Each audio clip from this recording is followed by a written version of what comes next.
Hello friends, welcome back to our channel cricket mania. आज मैं आपको एक ट्रिक बताने वाला हूं जिससे कि जो आपका क्रिकेट बैट है उसका जो फेस है वो इतना मजबूत हो जाएगा कि आपके जो शॉट्स है वो बहुत ही सही जाएंगे। गेंद में जो ऐसे फट्टे जैसी आवाज़ आती है वो आना बंद हो जाएगी।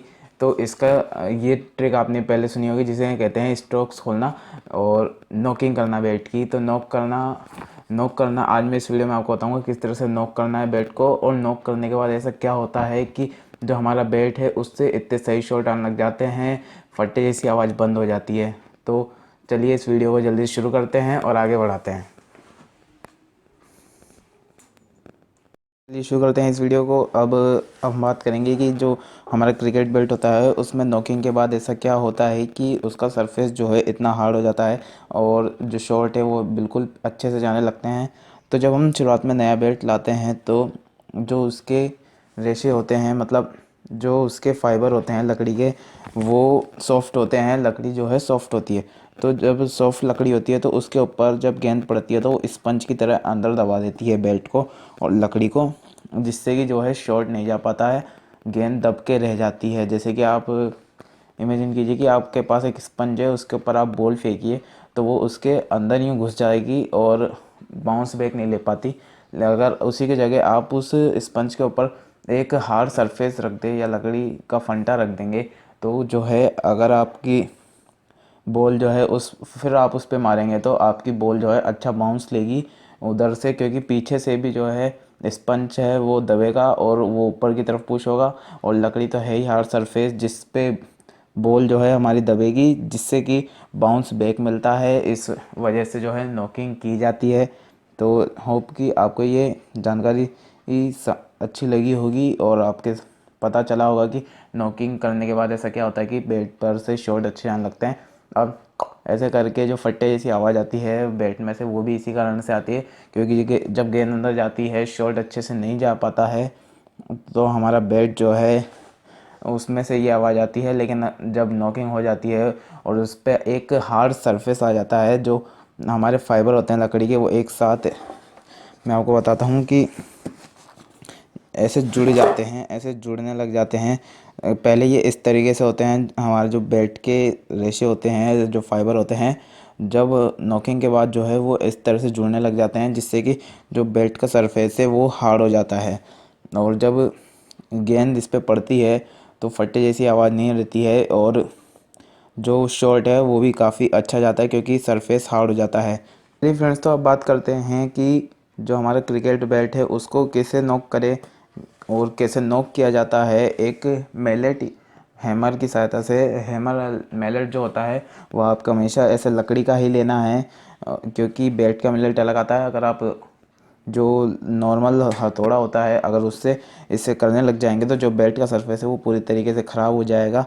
तो आप हमेशा ध्यान रखिए कि जो आप मैलेट से नॉकिंग कर रहे हैं वो लकड़ी का ही हो। तो अब मैं आपको बताता हूँ कि सबसे पहले हमें किस एरिया की नॉकिंग करनी चाहिए। सबसे पहले जो एरिया आता है नॉकिंग करने के लिए वो आता है एक हमारे कॉर्नर्स और टो। टो पे सबसे ज़्यादा होती है, क्योंकि टो और कॉर्नर्स जो है सबसे सेंसिटिव पॉइंट होता है। जब गेंद शुरुआत में नए बल्ले पर आके लगती है ज़ोर से तो वह इतनी तेज निकलती है कि जो ये हिस्सा है ये टूट टूट सकता है या टूट जाता है। मोस्ट ऑफ द टाइम जो है कॉर्नर्स टूट जाते हैं और टो भी काफ़ी, टो पर लकड़ी कम होती है जिसके कारण जो है हमारा बेल्ट टूट सकता है या टूट जाता है। मोस्ट ऑफ द टाइम तो टूट ही जाता है, बचने के चांस बहुत कम होते हैं। जब आप नए बेल्ट से खेलते हैं तो हमेशा हमारे को ध्यान रखना है कि जो है हमें मेन जो ये है एक तो कॉर्नर्स और टो पर हमेशा नॉकिंग करनी है बैट की। तो मेनली जो सबसे पहले नॉकिंग इसी साइड की जाती है बैट के, एक तो यहाँ और कॉर्नर्स पे। मैं स्वीट स्पॉट जो होता है वो नॉक हो जाता है लगातार खेल खेल के, और उस तरफ वुड भी ज़्यादा होती है तो वहाँ की नॉकिंग हम बाद में भी कर सकते हैं, लेकिन मेनली हमें इस जगह की नॉकिंग करनी होती है। अब मैं आपको बताऊंगा कि नॉकिंग कैसे करनी चाहिए। जो हमारा एरिया आता है वो आता है टो का। तो टो पर भी हमें नॉकिंग में टाइम ज़्यादा देना होगा, क्योंकि ये भी सबसे ज़्यादा सेंसिटिव एरिया है, क्योंकि ये इसके भी टूटने के चांस ज़्यादा होते हैं। तो जब आप ये भी उसी तरह से होगा, आपको इस पर भी 45 डिग्री में इस तरीके से ही हैमर चलाना है ताकि, और अगर आप इस पे भी सीधा वार करेंगे तो चांस है कि ये टूट जाए नॉक करते टाइम ही, इस वजह से। और मैं आपको बताता हूँ कि नॉकिंग करने के बाद जो कर्व है वो किस तरह से आएगा। मैंने इस तरफ की नॉकिंग थोड़ी सी की थी, तो आप देख सकते हैं इस तरफ जो है हल्का सा कर्व आ चुका है। और अगर आप इस तरफ देखेंगे तो ये अभी बिल्कुल यूं सीधा है, तो इसके टूटने के चांस ज़्यादा हैं। इस तरफ से भी आप देख सकते हैं बिल्कुल यूं एज दिख रही है, लेकिन इधर की तरफ से जो एज है वो दिख नहीं रही है क्योंकि वो गोल हो चुकी है। तो फ्रेंड्स, जैसा कि आप देख सकते हैं यहाँ तक की नॉकिंग मैंने की है, तो आप देख सकते होंगे एज में अंतर। जो यहाँ का एज है वो बिल्कुल ऐसे कर्व होता हुआ आ रहा है, और ये वाला हिस्सा है ये अभी भी सीधा है। तो यहाँ पे अभी भी नॉकिंग जो है पूरी नहीं हुई है। आपको नॉक करते टाइम ये चीज़ ध्यान रखनी है कि जो वो अपना मैलेट है वो 45 डिग्री में इस तरीके से लाना है। अगर और जो है शुरुआत में धीरे धीरे करना है ऐसे, और थोड़ी टाइम बाद आप इससे थोड़ा तेज़ कर सकते हैं, लेकिन आज ज़्यादा ज़ोर से भी नहीं मारना है। इससे क्या है, जो हमारा एज है उसकी चिप उखड़ सकती है और हमारा एज जो है टूट सकता है। अब यहाँ पे भी आपको इसी तरीके से सेम कॉन्सेप्ट करना है, इसको भी धीरे धीरे करना है, डायरेक्ट बिल्कुल तेज़ी पे नहीं आना है। इससे भी हमारा जो फेस है बेल्ट का वो ख़राब हो सकता है। बीच में भी आपको यही कॉन्सेप्ट रखना है, सब जहाँ पे भी आप नॉकिंग करेंगे शुरुआत में धीरे धीरे मारना है और फिर बाद में तेज़ कर देना है। तो होप कि आपको ये वीडियो पसंद आया होगा, आपको पता चला होगा कि नॉकिंग किस तरह से कर दी जानी चाहिए, क्यों कर दी जाती है और इससे हमारे क्या फ़ायदे हैं। तो अगर आपको ये वीडियो पसंद आया हो तो प्लीज़ वीडियो को लाइक कर दीजिएगा और चैनल को सब्सक्राइब कर देना। करते हैं नॉकिंग करना, तो नॉक जो बेल्ट इस तरीके से किया जाता है कि जहाँ हमारे एजेस होते हैं वहाँ पे आपको कभी भी इस तरीके से बेल्ट को इस मेथड से यहाँ पे नॉक इस तरह से नॉक नहीं करना है, 90 डिग्री पे नहीं आना है।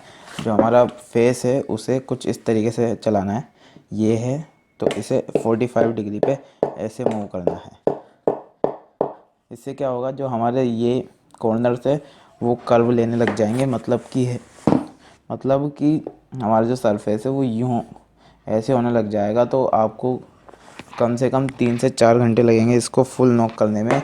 अगर आप 3 दिन में अगर 3-4 दिन ऐसे करते हैं तो हमारे जो बेल्ट के नॉकिंग है वो हो जाएगी। लेकिन फिर भी आपको ये नॉकिंग जो है ढंग से नहीं होगी, इसके लिए आपको बॉल से खेलना ही होगा। तो आप इस नॉकिंग के बाद थोड़े टाइम तक प्रैक्टिस में इस क्रिकेट बैट को काम में लेना ज़रूरी है।